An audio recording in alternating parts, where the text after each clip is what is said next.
Hello, Grace Christian Academy, third grade. Pastor Phil here with another guest spot for our continuing saga in The Magician's Nephew.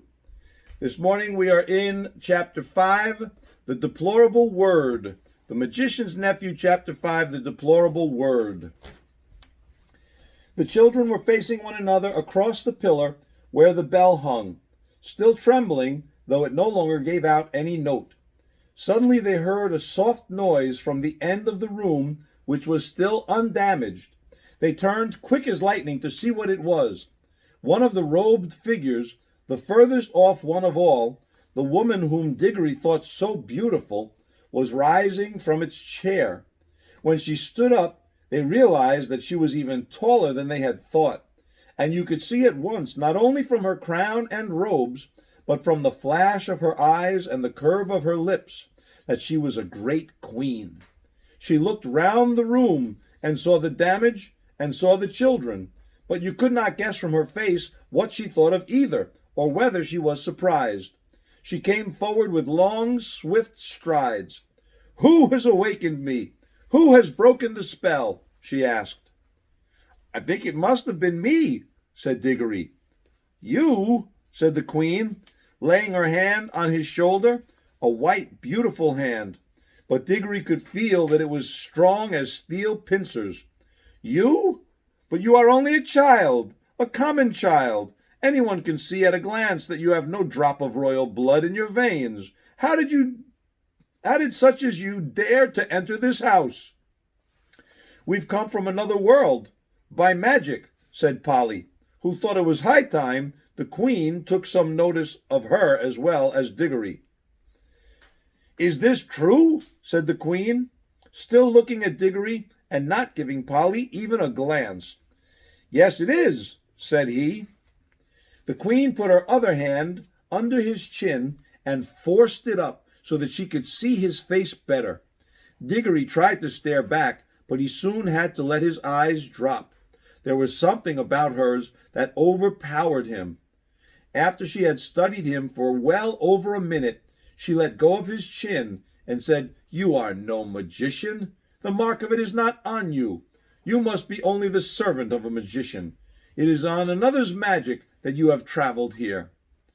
"It was my Uncle Andrew," said Diggory. At the moment, not in the room itself, but from somewhere very close, there came first a rumbling, then a creaking, and then a roar of falling masonry, and the floor shook. "There is great peril here," said the queen. "The whole palace is breaking up. If we are not out of it in a few minutes, we shall be buried under the ruin." She spoke as calmly as if she had been merely mentioning the time of day.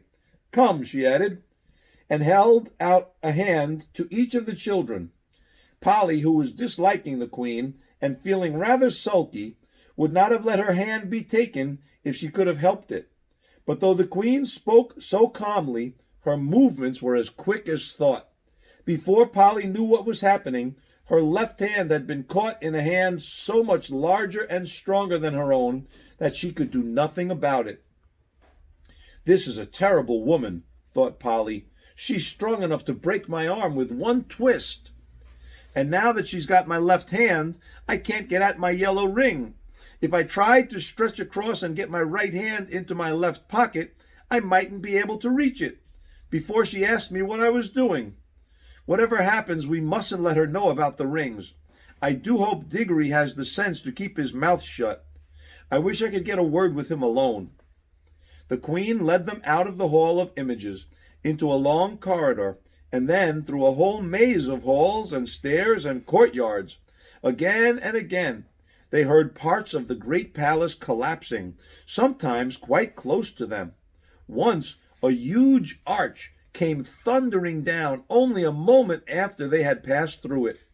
The queen was walking quickly. The children had to trot to keep up with her, but she showed no sign of fear. Diggory thought, "She's wonderfully brave and strong. She's what I call a queen. I do hope she's going to tell us the story of this place." She did tell them certain things as they went along. "This is the door to the dungeons," she would say, or "that passage leads to the principal torture chambers," or This was the old banqueting hall where my great-grandfather bade 700 nobles to a feast and killed them all before they had drunk their fill. They had had rebellious thoughts. They came at last into a hall larger and loftier than any they had seen yet.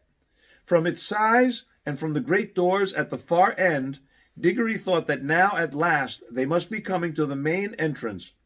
In this he was quite right. The doors were dead black, either ebony or some black metal which is not found in our world. They were fastened with great bars, most of them too high to reach, and all too heavy to lift. He wondered how they would get out. The queen let go of his hand and raised her arm. She drew herself up to her full height and stood rigid.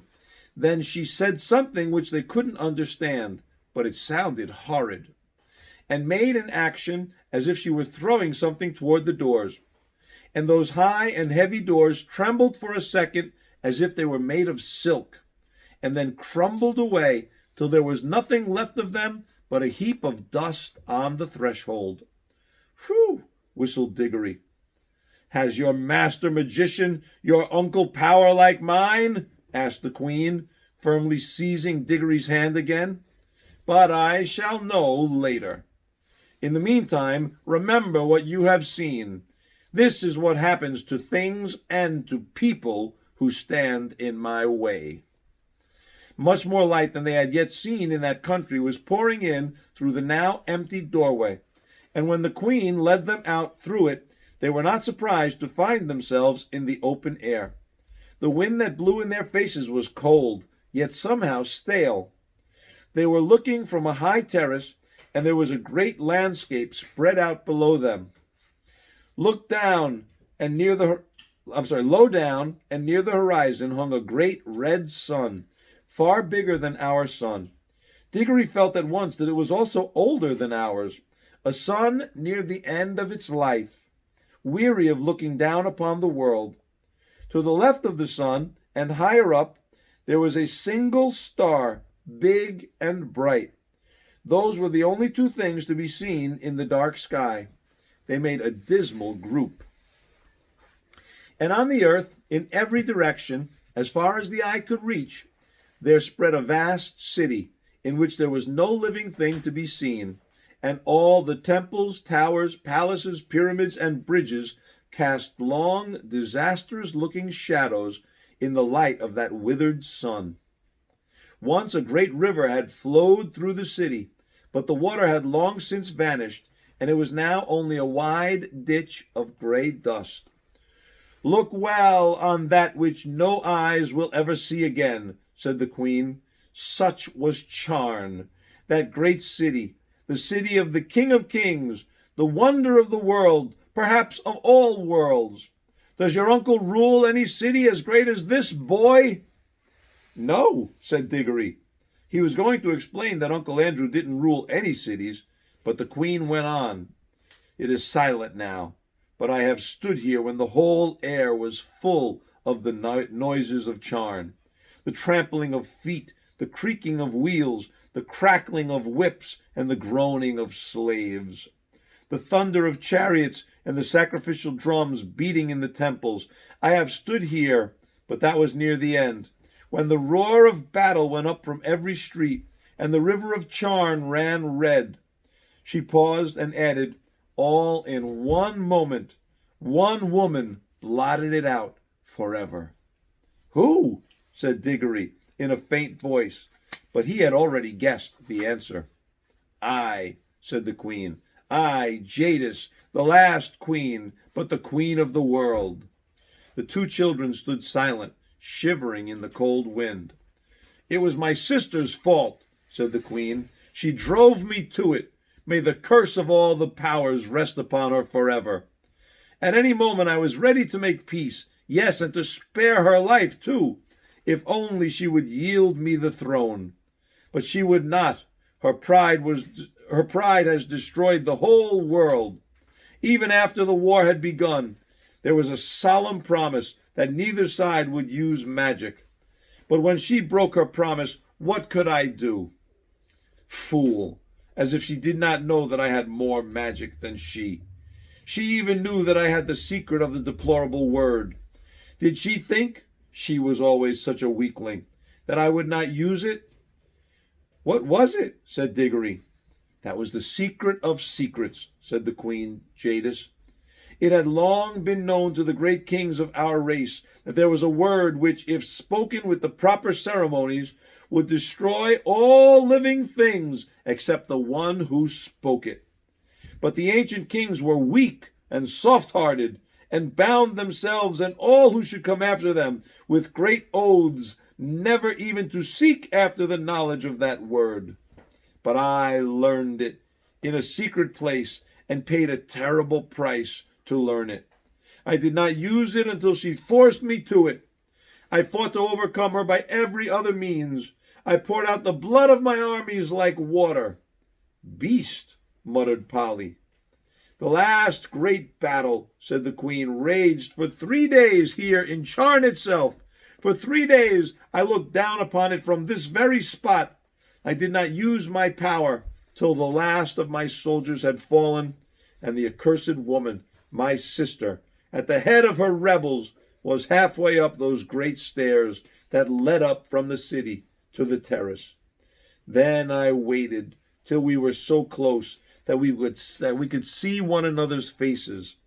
She flashed her horrible, wicked eyes upon me and said, "Victory!" "Yes," said I, "victory, but not yours." Then I spoke the deplorable word. A moment later, I was the only living thing beneath the sun. "But the people," gasped Diggory. "What people, boy?" asked the queen. "All the ordinary people," said Polly, "who'd never done you any harm, and the women and the children and the animals." "Don't you understand?" said the queen, still speaking to Diggory. "I was the queen. They were all my people. What else were they there for but to do my will?" "It was rather hard luck on them all the same," said he. "I had forgotten that you are only a common boy. How should you understand reasons of state? You must learn, child, that what would be wrong for you or for any of the common people is not wrong in a great queen such as I. The weight of the world is on our shoulders. We must be freed from all rules. Ours is a high and lonely destiny." Diggory suddenly remembered that Uncle Andrew had used exactly the same words, but they sounded much grander when Queen Jadis said them, perhaps because Uncle Andrew was not 7 feet tall and dazzlingly beautiful. "And what did you do then?" said Diggory. "I had already cast strong spells on the hall where the images of my ancestors sit, and the force of those spells was that I should sleep among them like an image myself, and need neither food nor fire, though it were 1,000 years till one came and struck the bell and awoke me." "Was it the deplorable word that made the sun like that?" asked Diggory. "Like what?" said Jadis. "So big, so red, and so cold." "It has always been so," said Jadis, "at least for hundreds of thousands of years.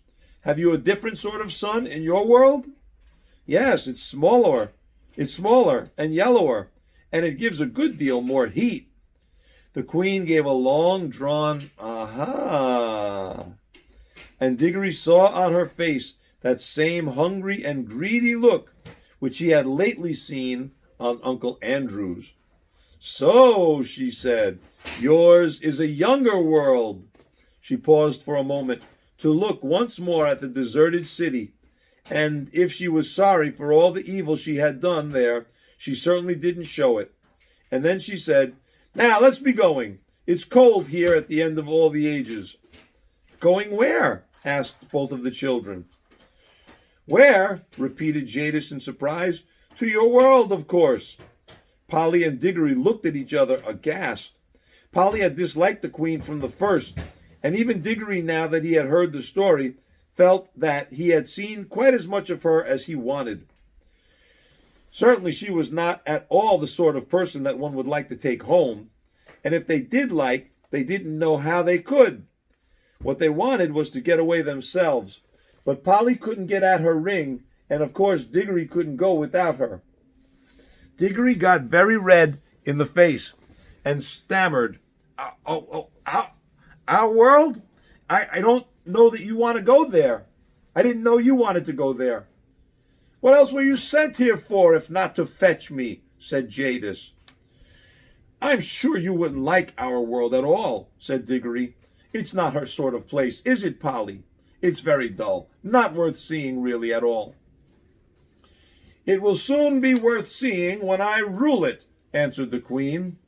Oh, but you can't, said Diggory. It's not like that. They wouldn't let you, you know. The Queen gave a contemptuous smile.